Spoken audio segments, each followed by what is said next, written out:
You've agreed to my... A perplexed look The appeared on his azure-robed face. demon cultivator The was shimmering Feng golden Shi, ring is the great very nine useful to windbreaker me, beast so that I'm willing pursued to pay Han for Li it in the with the past. spirit stones The in same that one who pouch. he acquired The the mysterious thunderstorm wings cultivator from. said in a And flat that large and man slightly was the coarse golden voice. Dubrum King. The elderly man As was of of current, current, he started didn't by appear the to be immense in his number of half-dragon spirit form stones in in the Green pouch, Spirit but a Island, furious had look the then appearance appeared of on a his normal face as he cultivator. roared.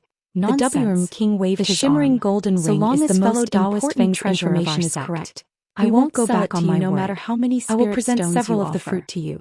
In that Feng case, Shi I'm afraid I revealed joy can't upon help you hearing any this further. and saluted him with I both won't be hands. returning this These treasure. fruits are greatly The useful mysterious to me. cultivator I'll have to continued thank in you an ahead of indifferent time. voice. Enough chatter. Then I'll just have to We'll take back first our have to treasure see if your along with your method will life. work.